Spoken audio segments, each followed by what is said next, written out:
It was a mild afternoon in Los Angeles, one of those days when the sun's warmth and the cool breeze seemed perfectly balanced.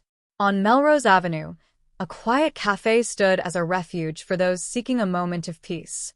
Among the patrons sat a man whose face, even behind sunglasses, was instantly recognizable: Clint Eastwood.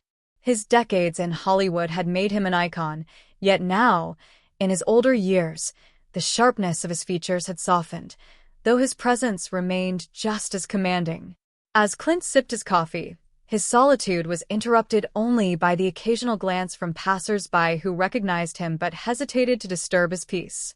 Across the street, unnoticed by most, stood Kevin, a man whose reality couldn't have been more different from Clint's. His worn clothes and disheveled hair told the tale of a life spent on the margins.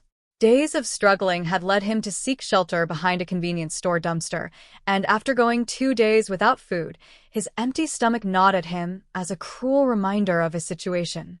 In one hand, Kevin clutched a small cardboard sign, while the other fidgeted nervously inside his pocket. Desperation had begun to erode his pride. His eyes darted across the cafe, searching for a kind face, someone who might spare $1 or $2. When his gaze landed on Clint, a flicker of recognition crossed his mind. At first, he hesitated. What would a man like Clint Eastwood care about someone like him? But hunger has a way of silencing doubt. Taking a deep breath, Kevin stepped off the curb and crossed the street. Each step felt heavier than the last. As he reached Clint's table, his voice barely rose above a whisper. "Sir, can you spare $1?" Clint slowly removed his sunglasses, looking up with an unreadable expression.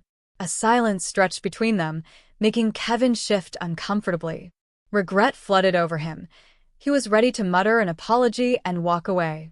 But then Clint finally spoke. $1, huh?" His voice was calm, his tone neutral. Then, with a faint smile, he gestured toward the empty chair across from him. "Sit down, let's talk." Kevin froze. Had he heard correctly? This wasn't the response he'd expected. Usually people either handed him some loose change or ignored him completely. But this felt different. After a moment's hesitation, Kevin murmured a quiet thank you and carefully eased into the chair, placing his sign gently on the table. Avoiding Clint's gaze, he struggled to find the right words. He felt exposed. Clint's eyes weren't harsh or judgmental, just steady and curious, as if trying to piece together the story hidden beneath the layers of dirt and despair. I'm sorry if I'm bothering you," Kevin stammered, his voice raw. I don't like asking. It's just, I'm trying to find work, but it's been harder than I thought. Harder than I ever expected." Clint didn't interrupt. He simply listened, and that in itself was more than most people had done for Kevin in years. The words started spilling out, as if a dam had finally burst. "I used to be a contractor. Had a crew, steady work. Then the recession hit, and everything dried up. My savings ran out, then came the eviction notices. After that, well, you can guess the rest." Kevin tried to laugh, but the sound was hollow, laced with bitterness. "I spent my life building homes for other people," he added, his voice tinged with irony. "And now, I can't even keep a roof over my own head."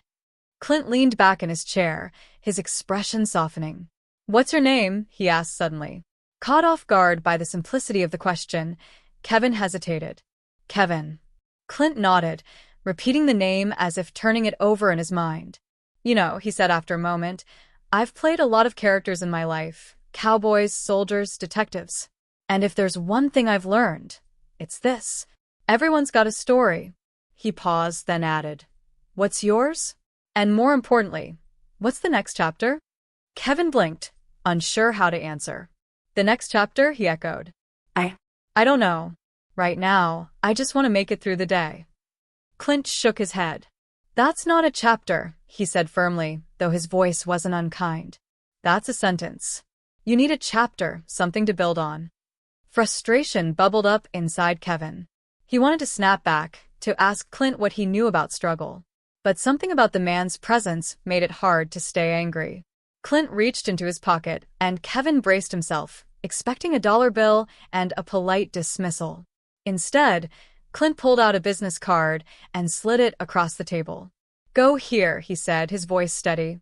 "It's a shelter run by a buddy of mine. They'll help you get cleaned up, find a job, maybe even a place to stay. But the first step? That's yours to take." Kevin stared at the card, his hands trembling. "Why are you doing this?" he asked, his voice cracking. Clint's gaze didn't waver. "Because someone did it for me once," he said. "And I wouldn't be here if they hadn't." Kevin left the cafe, the card clutched in his hand, unsure if he could trust the hope it represented. That night, though, he made a decision. He went to the shelter. The first step was the hardest. The staff treated him with kindness, helped him secure a temporary warehouse job. Over time, he saved enough to rent a small apartment. Months later, Kevin wrote Clint a letter. In it, he shared how that moment of kindness had changed his life. He never expected a reply, but writing it felt like closure, a way to acknowledge the man who had given him a second chance. For Clint, the letter was a reminder of the power of compassion. He carefully folded it and placed it in a drawer, where he kept other keepsakes from his life. But Kevin's story didn't end there. Inspired by his own journey, he began volunteering at the shelter, sharing his story with others. His resilience became a beacon of hope for many, proving that one small act of kindness could ripple outward, transforming not just a single life, but entire communities. And for those who walked past that café on Melrose Avenue, it remained just another quiet spot. But for Clint and Kevin, it was forever the place where a simple act of humanity sparked a life-changing transformation.